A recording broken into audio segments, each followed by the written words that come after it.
Bakı şəhər Memarlıq və Şəhərsalma Baş İdarəsi paytaxtın Yasamal rayonu Mirzə Fətəli Axundov küçəsi 175-177 ünvanında Kəpəz MTK-ya məxsus hündür mərtəbəli yaşayış binasının dam hissəsində aparılan işlərlə bağlı açıqlama yayıb.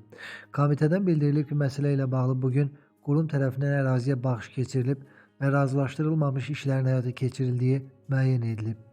Qeyd olunub ki, aparılan işlər mövcud qanunvericiliyin tələblərinə zidd aparıldığı üçün Baş İdarə tərəfindən dayandırılıb və aktlaşdırılıb. Həmçinin qanunvericiliyin tələblərinə uyğun olaraq yerli səviyyədə şəhərsalma nəzarəti çərçivəsində müvafiq nəzarətin təmin edilməsi üçün aidiyyatı üzrə dövlət qurumlarına müraciət olunub. Mətbuatda yayılan məlumatlara görə Kəpəz MTK sabiq millət vəkili Mahir Aslanova məxsusdur. Bundan başqa onun biznesinə Happy Inn Hotel, Kəpəz Hospital və Kəpəz Qrupunda daxil olduğu bildirilir.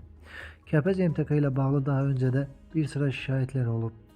Kəpəz MTK-dan saytımıza bildirildi ki, bina xeyli müddət əvvəl tikilərək təhvil verilib və mansardda aparılan əlavə tikintinin onlara aidiyyatı yoxdur. Qeyd edilən binanı OMA MTK inşa edib və Asif Mirzəyev adlı şəxs rəhbərlik edir.